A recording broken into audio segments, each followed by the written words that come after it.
चाहूँगा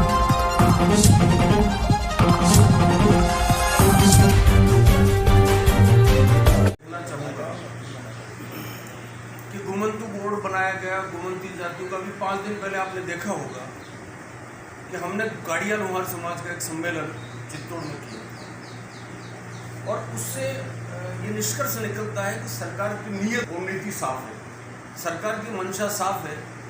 जो मैंने शब्द इस्तेमाल किया वंचित वर्ग जो विकास की मुख्य धारा से बाहर रहा है उसको विकास की धारा में कैसे जोड़ना है। और मुझे कहते हुए बेहद खुशी है कि अभी जो हमारा सरकार का जो बजट आया है, कांग्रेस सरकार का बजट आया है, मेरे से एक पत्रकार साथी ने जयपुर में पूछा था कि आप इस बजट पर क्या प्रतिक्रिया देना चाहेंगे, तो मैंने ये कहा था एक क्रांतिकारी मुख्यमंत्री का क्रांतिकारी बजट, इससे बजट बेटर हो नहीं सकता। हर वर्ग के लोगों को, हर मजहब के लोगों को, हर 36 कौमों के लोगों को शामिल करके उनको विकास की भागीदारी में कैसे लाया जाए। चाहे किसान हो, आप जानते हैं किसान आधारित, कृषि आधारित बजट आया है। SC ST आखिरी दिन, बजट के आखिरी दिन एक लंबी श्रृंखला में जोड़ा है अनुसूचित जाति जनजाति के लोगों को, घुमक्कड़ समाज के लोगों को, अन्य पिछड़ी जाति के लोगों को। जो मंशा सरकार की है वो बजट से साफ हुई है। मॉडल बजट आया है और उस बजट के माध्यम से अशोक गहलोत जी ने, कई दूसरी सरकारें राजस्थान के मॉडल से सीख रही हैं, इस बजट से सीख रही हैं। छत्तीसगढ़ ने लागू किया है इसके बाद।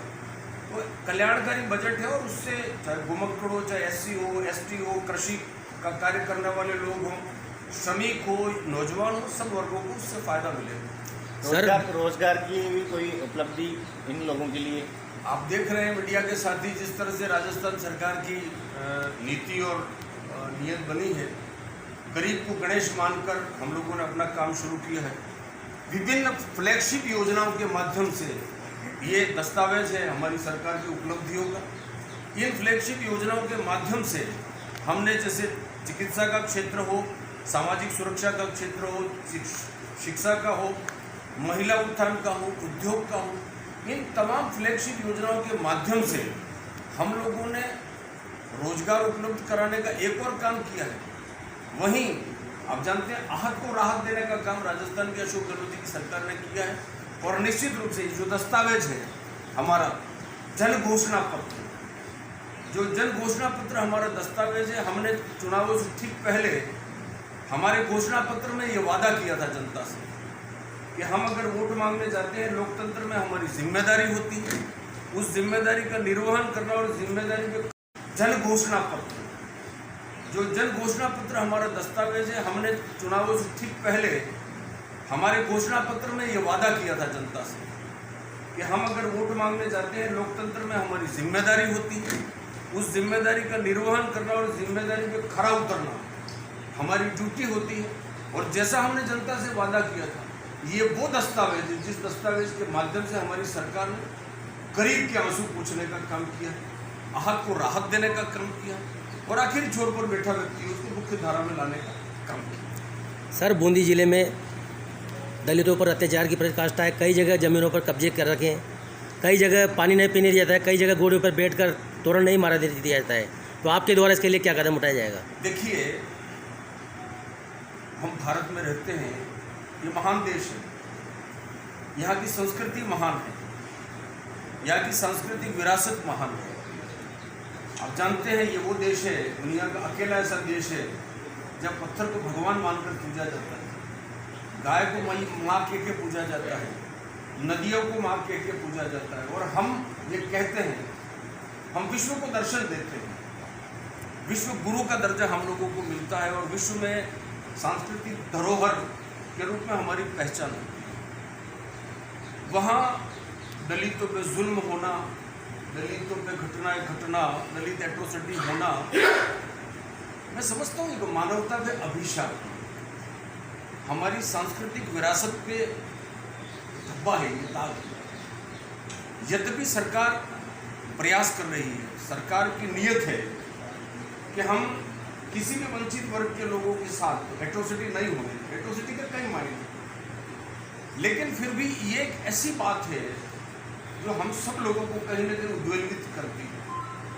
और कानून और एट्रोसिटी एक्ट बना हुआ है, कई कानून बने हुए हैं, राज्य सरकार की मंशा है कि एट्रोसिटी नहीं हो, लेकिन फिर भी मैं एक आप सब लोगों से भी, मीडिया के माध्यम से भी एक निवेदन करना चाहता हूँ।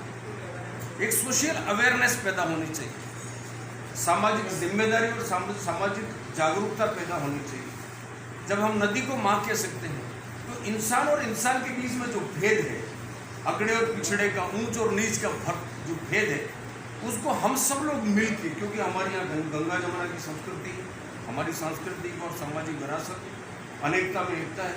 और मैं ये कहना चाहूँगा, मैं बूंदी प्रशासन का आभार भी प्रकट करना चाहूँगा कि इन्होंने अभी सामाजिक समरसता का एक भाव पैदा किया है और ये पूरे राजस्थान के लिए एक मॉडल है और हम सब लोगों की नैतिक जिम्मेदारी है, दायित्व है। राजस्थान के माननीय मुख्यमंत्री अशोक गहलोत जी का हमारे यशस्वी मुख्यमंत्री का आभार प्रकट करना चाहता हूँ।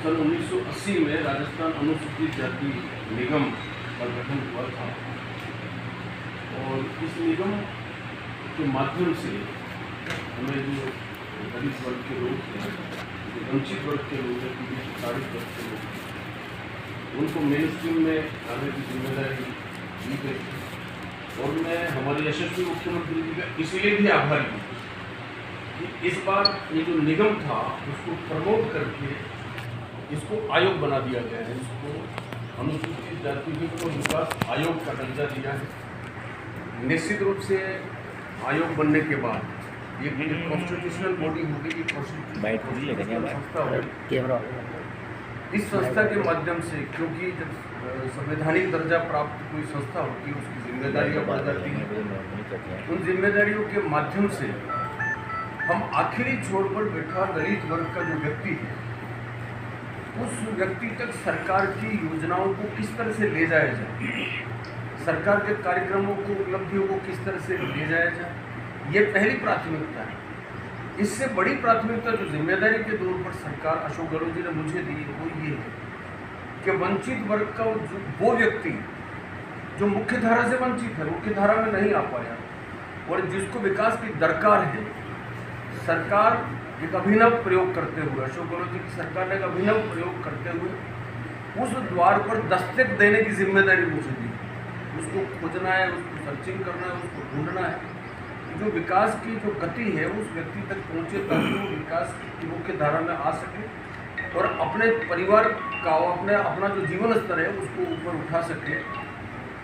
जब भी ये आर्थिक युग है और हम सब लोग जानते हैं कि दलित वर्ग का व्यक्ति आज भी, क्योंकि अनुसूचित जाति की एक अलग स्थिति है, कुल 59 जातियाँ हैं और 300 से ज़्यादा उपजातियाँ हैं अनुसूचित जाति वर्ग की। कुछ ऐसी जातियाँ भी हैं जो घुमक्कड़ हैं, आज भी घुमक्कड़ हैं। उन तमाम को चिन्हित करके, उन तमाम को एकत्र करके उनको विकास की भागीदारी में शामिल करना है और निश्चित रूप से जिस तरह से माननीय मुख्यमंत्री जी की मंशा रही है आयोग बनाकर उन दरवाज़ों तक दस्तक देने का, मैं आज बूंदी में हूँ और ये भरोसा दिलाता हूँ कि हम उस द्वार तक दस्तक देने का काम करेंगे।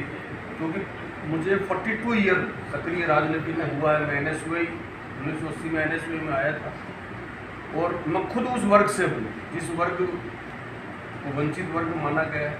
निश्चित रूप से हम सरकार